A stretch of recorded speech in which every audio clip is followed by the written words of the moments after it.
पांडु का राज्याभिषेक। दोस्तों, आप सभी से निवेदन है, कृपया कहानी को लाइक और सब्सक्राइब जरूर करें। धन्यवाद, प्रणाम, सत श्री अकाल। कहानी है पांडु का राज्याभिषेक।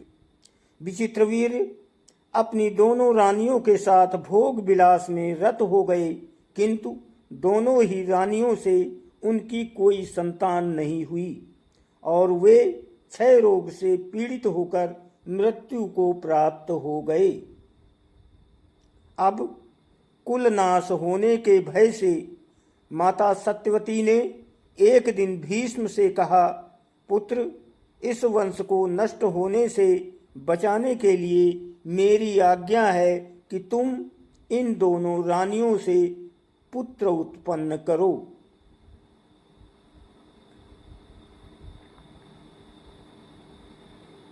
माता की बात सुनकर भीष्म ने कहा, माता, मैं अपनी प्रतिज्ञा किसी भी स्थिति में भंग नहीं कर सकता। ये सुनकर माता सत्यवती को अत्यंत दुख हुआ। अचानक उन्हें अपने पुत्र वेद व्यास का स्मरण हो आया। स्मरण करते ही वेद व्यास वहां उपस्थित हो गए। सत्यवती उन्हें देखकर बोली, हे पुत्र, तुम्हारे सभी भाई निसंतान ही स्वर्गवासी हो गए, अतः मेरे वंश को नाश होने से बचाने के लिए मैं तुम्हें आज्ञा देती हूँ कि तुम उनकी पत्नियों से संतान उत्पन्न करो।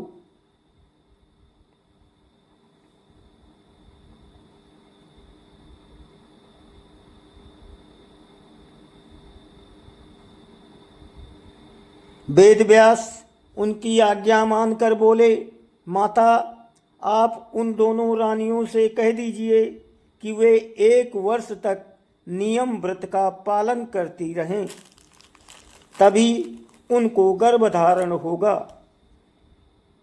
1 वर्ष व्यतीत हो जाने पर वेदव्यास सबसे पहले बड़ी रानी अंबिका के पास गए।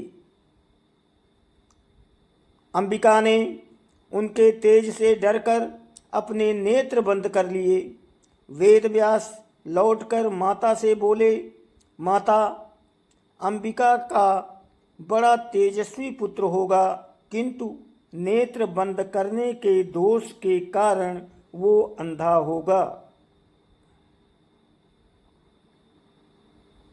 सत्यवती को ये सुनकर अत्यंत दुख हुआ और उन्होंने वेद व्यास को छोटी रानी अंबालिका के पास भेजा।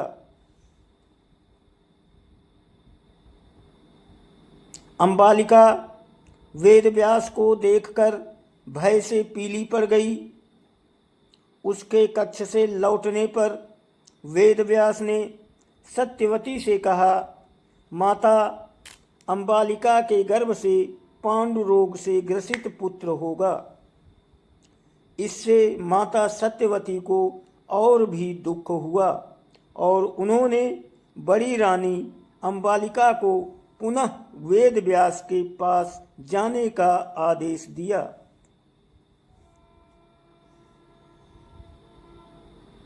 इस बार बड़ी रानी ने स्वयं न जाकर अपनी दासी को वेद व्यास के पास भेज दिया। दासी ने आनंद पूर्वक वेद व्यास से भोग कराया। इस बार वेद व्यास ने माता सत्यवती के पास आकर कहा, माते, इस दासी के गर्भ से वेद वेदांत में पारंगत अत्यंत नीतिवान पुत्र उत्पन्न होगा। इतना कहकर वेद व्यास तपस्या करने चले गए।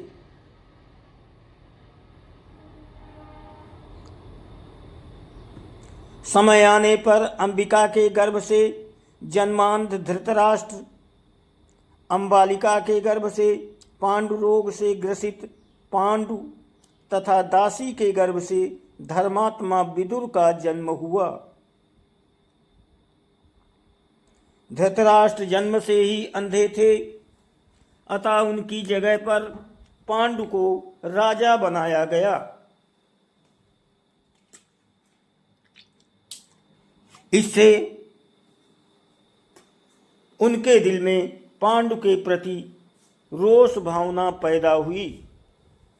पांडु ने संपूर्ण भारतवर्ष को जीतकर कुरु राज्य की सीमाओं का यवनों के देश तक विस्तार कर दिया। एक बार राजा पांडु अपनी दोनों पत्नियों कुंती तथा माद्री के साथ आखेट के लिए वन में गए। वहां उन्हें एक मृग का प्रणयरत जोड़ा दृष्टिगत हुआ। पांडु ने तत्काल अपने बाण से उस मृग को घायल कर दिया। मरते हुए मृग रूपधारी निर्दोष ऋषि ने पांडु को श्राप दिया, राजन, तुम्हारे समान क्रूर पुरुष इस संसार में कोई भी नहीं होगा। तूने मुझे प्रणय के समय बाण मारा है, अतः जब कभी भी तू प्रणयरत होगा तेरी मृत्यु हो जाएगी। इस शाप से पांडु अत्यंत दुखी हुए और अपनी रानियों से बोले, हे देवियों, अब मैं अपनी समस्त वासनाओं का त्याग करके इस वन में ही रहूंगा। तुम लोग हस्तिनापुर लौट जाओ। उनके वचनों को सुनकर दोनों रानियों ने दुखी होकर कहा, हे नाथ, हम आपके बिना एक क्षण भी जीवित नहीं रह सकती।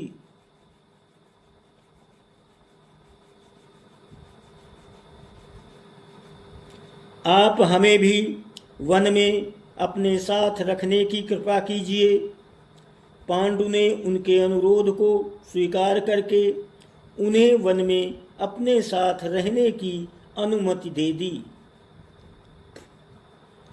इसी दौरान राजा पांडु ने अमावस्या के दिन ऋषि मुनियों से को ब्रह्मा जी के दर्शनों के लिए जाते हुए देखा।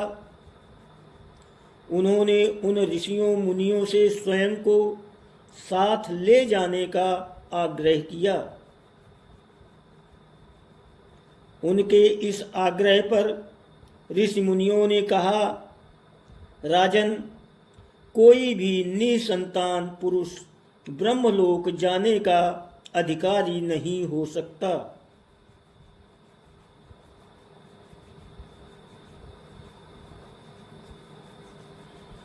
अतः हम आपको अपने साथ ले जाने में असमर्थ हैं। ऋषि मुनियों की बात सुनकर पांडु अपनी पत्नी से बोले, हे कुंती, मेरा जन्म लेना ही वृथा हो रहा है, क्योंकि संतानहीन व्यक्ति पितृऋण, ऋषि ऋण, देव ऋण तथा मनुष्य ऋण से मुक्ति नहीं पा सकता। क्या तुम पुत्र प्राप्ति के लिए मेरी सहायता कर सकती हो? कुंती बोली, हे आर्यपुत्र, दुर्वासा ऋषि ने मुझे ऐसा मंत्र प्रदान किया है जिससे मैं किसी भी देवता का आह्वान करके मनोवांछित वस्तु प्राप्त कर सकती हूँ।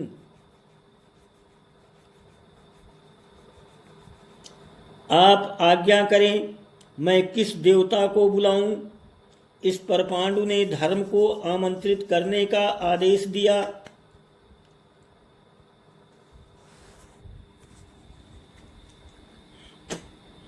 धर्म ने कुंती को पुत्र प्रदान किया जिसका नाम युधिष्ठिर रखा गया। कालांतर में पांडु ने कुंती को पुनः 2 बार वायुदेव तथा इंद्रदेव को आमंत्रित करने की आज्ञा दी। वायुदेव से भीम तथा इंद्र से अर्जुन की उत्पत्ति हुई। तत्पश्चात पांडु की आज्ञा से कुंती ने माद्री को उस मंत्र की दीक्षा दी। माद्री ने अश्विनी कुमारों को आमंत्रित किया और नकुल तथा सहदेव का जन्म हुआ।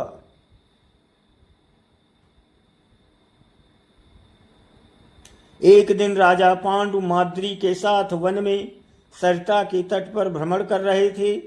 वातावरण रमणीक था और शीतल मंद सुगंधित पवन चल रही थी। सहसा वायु के झोंके से माद्री का वस्त्र उड़ गया। इससे पांडु का मन चंचल हो उठा और वे प्रणय में प्रवृत्त हुए ही थे कि शापवश उनकी मृत्यु हो गई।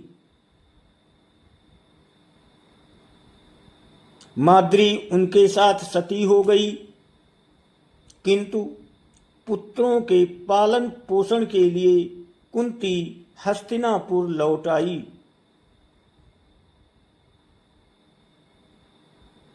वहां रहने वाले ऋषि मुनि पांडवों को राजमहल छोड़कर आ गए। ऋषि मुनि तथा कुंती के कहने पर सभी ने पांडवों को पांडु का पुत्र मान लिया और उनका स्वागत किया। दोस्तों, आप सभी से निवेदन है, कृपया कहानी को लाइक सब्सक्राइब जरूर करें। प्लीज धन्यवाद।